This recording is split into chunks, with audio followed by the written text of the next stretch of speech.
자, 과학 지문. 아하, 오늘 시간 많이 들겠다.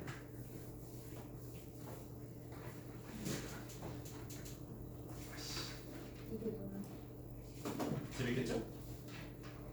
자, 4페이지 과학 지문 여러분들이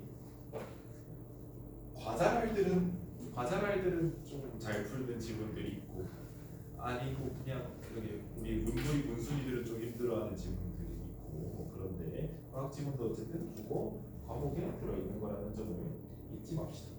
자, 핵심 제시학 함구 대상을 잘 파악하라는 겁니다. 일단 무엇에 대해 특히나 어떤 원리 뭐에 대해서 그래서 토픽을 잘 보라는 겁니다. 주제가 무엇인지 주제 파악 비난이 아니고요. 주제 파악을 잘 하라는 겁니다. 여러분의 주제 말고 그의 주제요. 자, 주제 파악 잘 해가지고 자 특히나 정보 간의 관계에 주목을 잘 하셔야 됩니다.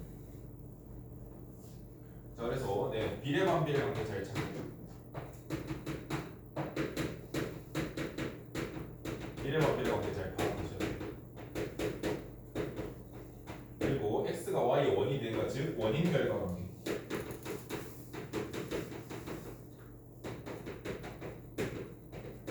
그런 것들 잘 파악하셔야 됩니다. 원인 결과 관계, 원인 결과 줄여서 뭐라고 합니까? 인과라고 하죠. 인과 관계 잘 파악하셔야 된다라는 거고요. 자, 그래서 조건과 과정의 흐름, 특히나 조건을 잘 보셔야 됩니다. 순서는 순서인만 잘 아시면 되는데 조건을 확인을 잘해야 돼요. 이 조건의 뭐를 실현 여부를 잘 보셔야 됩니다. 조건 실현 여부를 잘 확인하셔야 된다라는 거.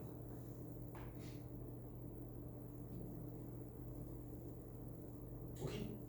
조건의 실현 여부. 그러니까 보기나 선지에서 이 조건이 실현됐는지 아니면 실현이 안 돼가지고 적용을 하면 안 되는지 이런 것들을 잘 보셔야 된다라는 거예요. 자, 넘어가서 자, 어휘들, 과학의 어휘들 좀 보도록 할게요.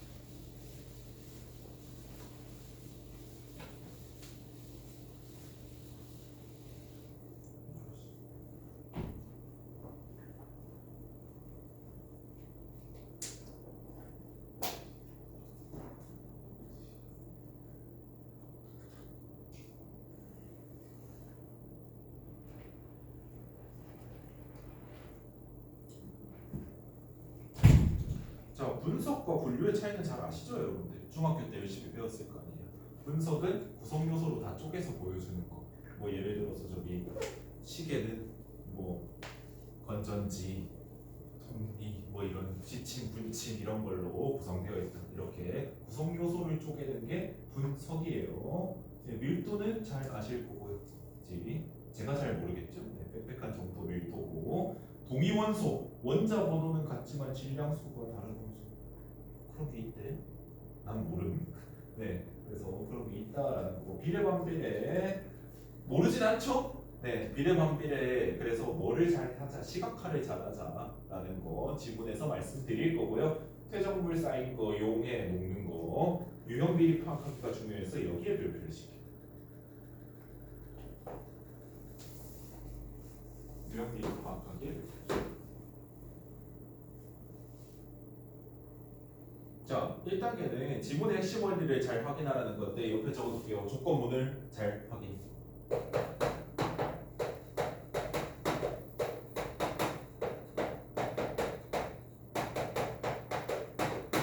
조건문을 잘 확인하자. 그러고 보니 여행 가는 애들이 되게 많을 줄 알았는데 오늘 아무도 없다. 연휴잖아요. 자, 보기를 보기 전에 핵심 원리 잘 확인하자는데 예를 들어서 식물 P는 기온이 높고 일조량이 많은 환경 이런 거 잘 체크하자는 거고요. 환경에서 생장이 잘 되고요. 토양의 산성도가 7보다 낮으면 pH가 7보다 낮으면 생장이 억제된다. 이런 정보들을 잘 정리해 놓으라는 겁니다. pH가 7보다 낮으면 생장이 억제된다는 거. pH가 7보다 같거나 높아야 생장 조건이 된다는 거죠. 이런 것들을 과학 지문에서 여러분들이 잘 체크하셔야 된다라는 거고요. 자, 2단계는 이 요거 값들 잘 보라는 거. 요 값들 잘 보라는 한 번 더 확인하라는 얘기고요. 그래서 3단계가 제일 중요하죠. 선택지에 대입해가지고 이런 조건들이 제대로 만족이 하는지, 기온이 높다는 건 뭔지, 일조량이 많다는 건 얼마 이상인지, 또는 토양의 산성도는 어떻게 측정되어 있는지, 이런 것들을 여러분들이 잘 봐서 대입하여 선택지의 타당성을 판단해야지 여러분들이 문제를 풀든 말든 할 거 아닙니까? 그죠? 그래서 이거 잘 보셔야 됩니다. 뭐 연습 예시 A는 평균 기온이 높고 일조량이 많고 토양의 pH가 5.5보다 낮아서 생장이 억제되겠죠. 토양의 pH 때문에. 네, 그리고 B는 평균 기온이 높고 일조량도 많고 토양의 pH가 7을 찍었으니까 잘 자랄 거고요. C는 평균 기온과 일조량이 낮아가지고 pH가 만족함에도 불구하고 잘 자라지 못하겠다. 이런 식으로 여러분들이 선지에서 물어보면 판단하는 거예요. 이 표를 주관식으로 판단하고 들어가려는 친구들이 있는데 그 판단해놓고 선지 안 나오면 그냥 헛수고한 거잖아요. 그치? 그래서 선지에서 물어보면 그걸 판단을 하시라는 겁니다. 네, B에 대해 안 물어볼 수도 있고 C에 대해 안 물어볼 수도 있는 얘기니까요. 아시겠죠?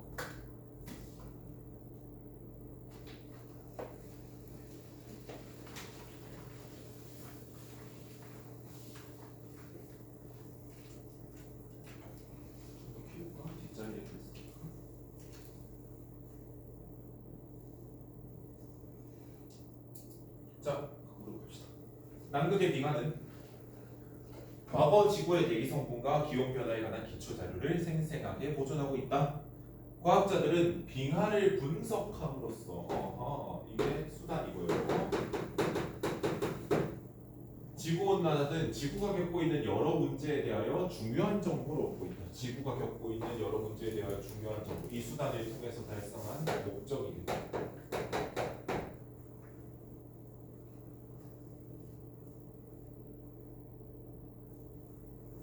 자, 남극의 표층에 쌓인 눈은 계속 내리는 눈에 덮이면서 점점 깊이 매몰되고 그에 따라 눈의 밀도는 점차 증가한다. 자, 그러면 눈이 많이 오게 되면서 매몰도가 높아질 거고요. 그러면 눈의 밀도도 증가한다는 비례관계를 도출해낼 수 있겠죠. 자, 그래도 조건 일정한 깊이에 이르면 상부에 쌓인 눈이 가하는 압력 때문에 위에 쌓인 눈이 점점 누르겠죠. 그렇지? 가하는 압력 때문에 하부의 눈은 얼음으로 변한다. 압력 때문에 하부의 눈이 얼음으로 변한다. 이때 눈 입자들 사이에 들어있는 공기가 얼음 속에 갇히게 되고 얼음이 또 두꺼워지면서 상부의 얼음이 가하는 압력이 증가해요. 이 상부에 뭘로 바뀌었어요? 얼음으로 바뀌었죠. 상부에 얼음이 가하는 압력이 증가하게 되면 클라트레이트 수화물이 형성됩니다. 클라트레이트 수화물이라는 새로운 개념으로 우리가 처음 나온 위치 확인해 줄 거고요. 이 속의 기포들은 당시 대기의 기체 성분을 그대로 가지게 된다. 기포들은 당시 대기의 기체 성분 안 바뀐다는 거. 기포가 포함된 얼음을 식추하여 녹이면 원래 상태로 바뀌고 녹이면 원래 상태라는 정보도 우리가 체크할 거고요. 이때 기체 크로마토그래피 같은 정밀 기기를 사용하여 그 속의 기체 성분을 분석한다. 이러한 과정을 통해 이산화탄소나 메탄 등 과거 지구의 대기 성분과 농도를 알아낼 수 있다. 그러면 과거 지구의 대기 성분과 농도를 알아내는 방법이 이 문단에 제시되어 있구나라고 우리는 시각화를 두고 어차피 머릿속에서 상상해봤자 실제랑 다를 수도 있잖아요. 그렇지? 그래서 정보가 어디 있는지 정보의 그다음에 조건들 이런 것들을 확인하는 겁니다. 그냥 표시해 두는 거예요. 자, 밑에 그러나의 별.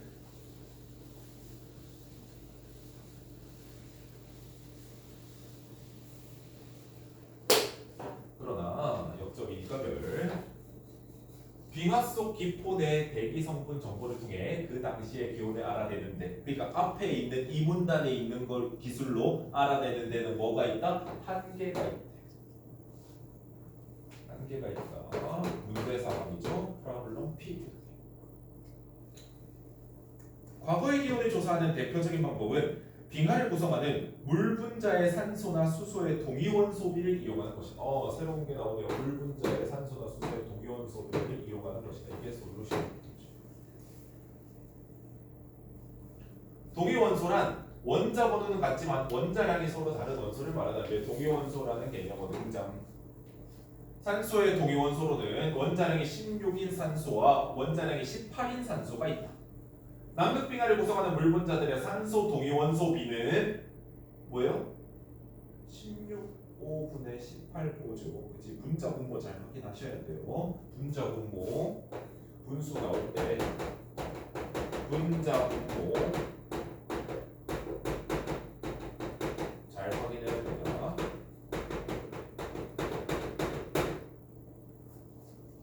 반대로 하면은 먼 길 떠나요. 돌아올 수 없는 길을 떠나요. 자, 눈으로 내릴 당시의 기온 변화에 따라 증가하거나 감소하며 여름과 겨울 사이에 뚜렷한 차이를 보이는데 그 증감은 1년의 주기를 갖는다. 기온 변화에 따라 증가하거나 감소하고요. 여름과 겨울에 뚜렷한 차이인데 그 증감은 1년의 주기를 갖는다. 증감 주기 1년이다.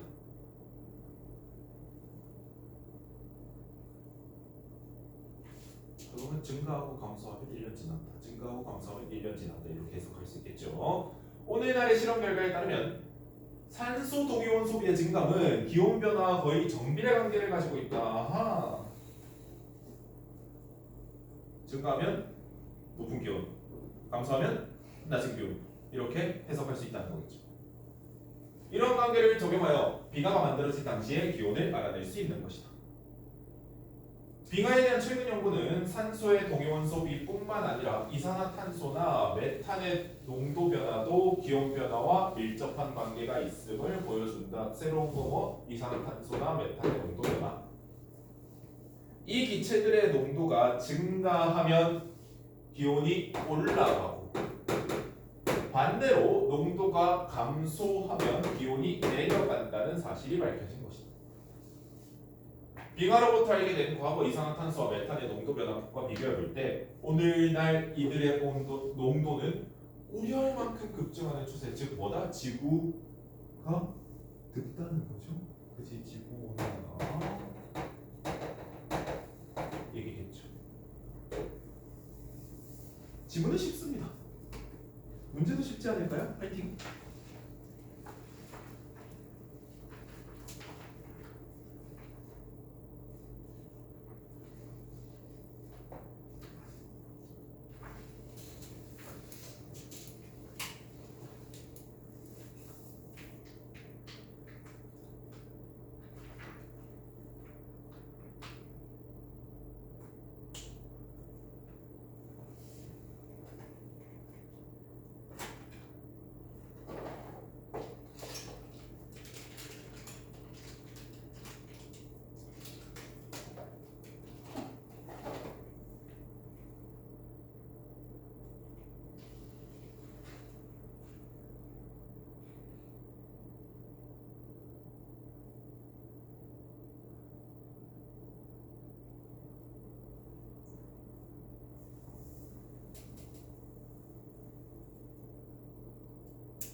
이러고 있어. 놀리는 거 맞아요?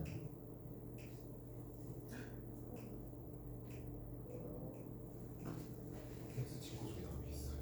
진짜요? 그러면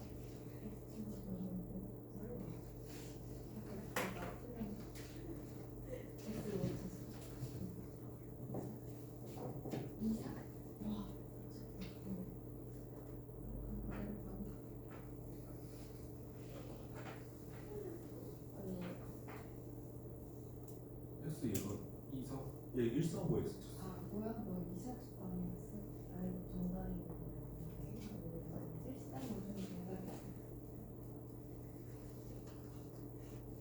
수능 때 이렇게 힌트 좀 얼마나 좋을까요? 진짜 그럴 리가 있네.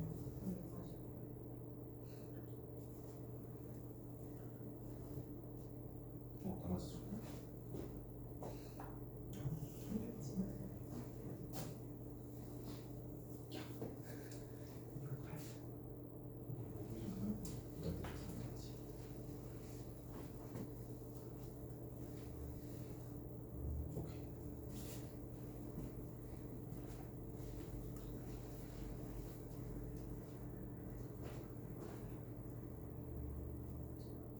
맨 저희 누구만 하시면 될 것 같아요.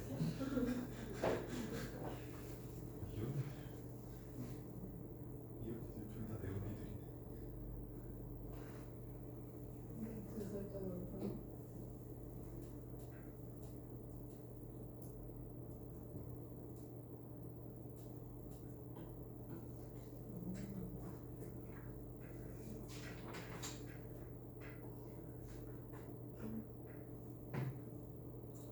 주소였습니다.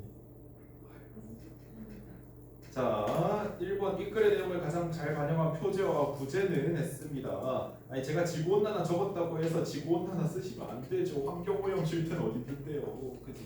그래서 답은 1번이고요. 5번 같은 거 하시면 안 돼요. 자원 뭐 있는데? 라고 반문한다면 어이 잘 모르겠어요 하실 거잖아요. 자, 2번 산소 동위원소 증감의 주기성을 이용해서 결국 뭐 한다고? 연대 생성 연대 조사 1번 하셔야 되고요. 여러분들 과학 지문을 풀 때 되게 중요한 점은 뭐냐면 없던 얘기를 추론해서 있다고 하면 안 됩니다. 없던 얘기를 그럴 거 아닐까라고 때려 맞히시면 안 돼요. 정확히 지문을 바탕으로 해가지고 여러분들이 있는 정보 없는 정보를 잘 골라내셔야 돼요. 3번에 4번 같은 얘기는 없죠. 그지? 밑으로 갈수록 이산화탄소가 더 많다 이런 얘기가 있지 않잖아요. 그럼 과거에 이산화탄소가 더 많았나라고 했을 때 엥 쉽잖아. 그러니까 114입니다. 넘어가서 오늘 일찍 끝나면 한 지문 더 할 거예요. 걱정하지 마세요. 일찍 끝나면 한 지문 더 할 거예요. 세종 가니까 한 지문 더 하더라고 일찍 끝나니까. 좋아. 일찍 보내면 내가 얼마나 심심해. 라고 할 거. 생전 처음 들어보는 연미에 대해서 좀 볼까요? 자, 심해저의 다양한 퇴적물 중에서 생물의 골격과 그 파편 등에 의해 생성된 것을 생물기원 퇴적물이라 한다. 생물기원 퇴적물이라는 개념어가 나옵니다. 심해저의 가장 흔한 생물기원 퇴적물은 연리이다. 기억이 돼 있으니까 얘가 메인어디. 왜? 아니 메인이 아니면 이것까지 써주겠냐고. 그치? 이것까지 써주겠냐고. 연리라는 말 저 생전 처음 들어봤어요. 이 지문 보면서 이는 주로 죽은 부유 생물의 껍질, 골격 등과 바람이나 유수에 의해 육지로부터 멀리 운반된 점토류가 섞여 형성된다. 심해저에서 연리를 형성하지 않는 점토류는 연리를 형성하지 않는 점토류는 1000년에 걸쳐 2mm 정도가 퇴적되는데 비해 연리는 1000년 동안 약 1에서 6cm가 퇴적된다. 자, 그럼 뭐예요? 연리의 퇴적이 더 크다.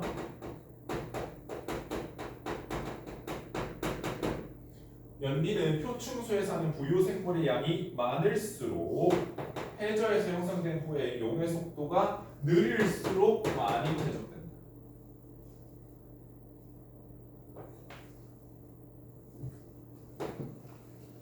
연리 퇴적의 부유 용해량은 비례하고 있고요. 용의 속도는 반비례하고 있는 거죠. 그지? 그럼 연리는 부유 생물의 양의 비례 이렇게 할게요.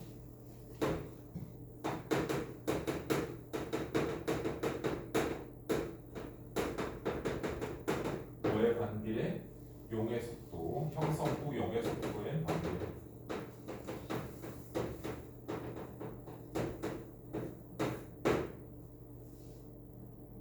비례 반비례 이렇게 쓰면 되죠.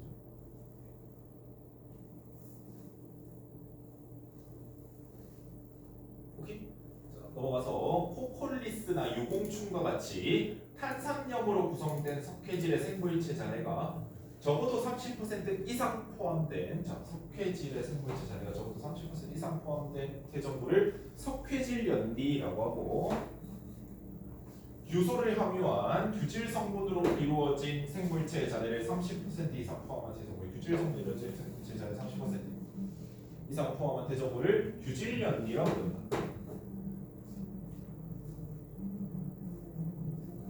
오셨군요. 당시에 또 누구십니까? 자, 밑으로 가서 자동으로 지워줬으면 좋겠네요.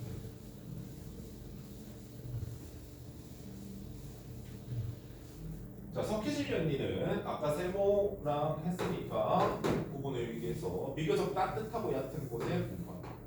왜냐하면 차가운 에서는 탄산염이 염을시키는 이산화탄소를 더 많이 포함하므로 탄산염이 녹아버리겠죠. 그치? 탄산염이 녹아버리면 안 되잖아요. 석회질 연리가 애초에 탄산염으로 구성된 석회질의 생물체 잔해가 30% 이상 있어야 되니까. 그치? 자, 탄산염 보상 수심보다 깊은 곳에서는 탄산염 성분으로 구성된 생물체 골격이나 잔해가 녹아 없어지기 때문이다.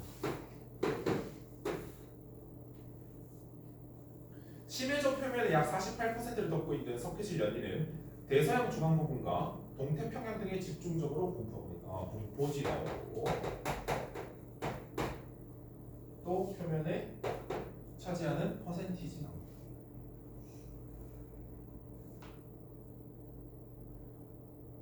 자, 한편 심해적 표면의 약 14% 정도를 차지하는 규질 연리는 탄산염이 녹는 수심보다 깊은 곳에서도 발견된다.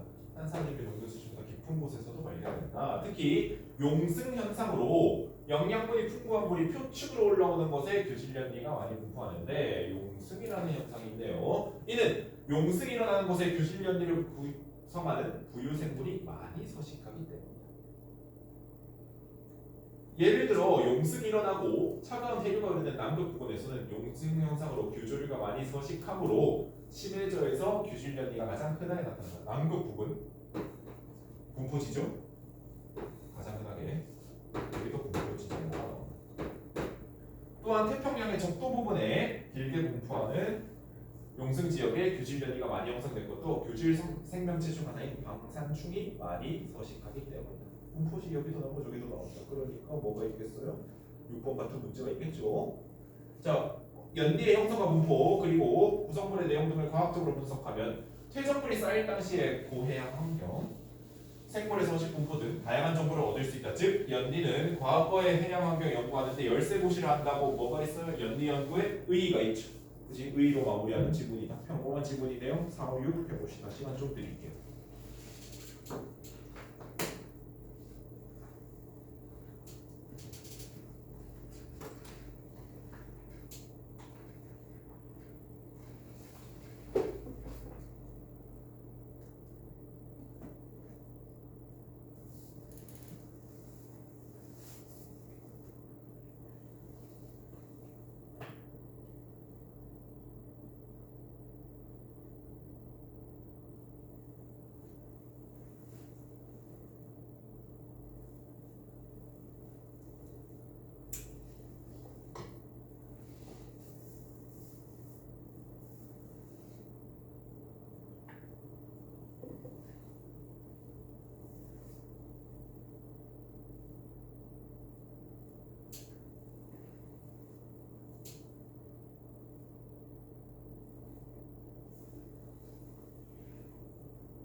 4번 기억과 관련된 내용으로 적절하지 않은 것은 했습니다. 기억이 뭐예요? 연기죠. 이제 다음 몇 번? 5번이죠. 연기의 퇴적 속도는 심해져 정토류의 퇴적 속도보다 어때요? 네, 그쵸. 빠른 거예요. 왜? 센티미터잖아요, 얘는. 그죠? 자, 5번 이 글에 제시된 내용 유형, 지리적 분포, 효용성 마지막에 나왔죠. 그지? 그래서 4번 하시는 거고요. 자, 6번 같은 경우에는 특이하게 여러분들 탄산염 보상 수심에 대한 즉 각주를 좀 읽으셔야죠. 왼쪽 지문 밑에 평균적으로 약 몇 미터다? 4,500m다. 그러니까 가지점 같은 경우에는요 4,500m보다 깊으니까요. 그리고 해수의 수직 운동이 활발하니까 남극 근처겠죠. 그치 용승 일어나고 규질연이 있는 그래서 C일 거고요. 나는 탄산염 성분의 퇴적물로 구성됐고 탄산염 보상 수준보다 낮으니까 석회질 연리가 있는 B일 거고요. 다음은 표충수의 방산축 태평양의 적도북은 A겠죠. 답은 5번. 쉬었다 봅시다.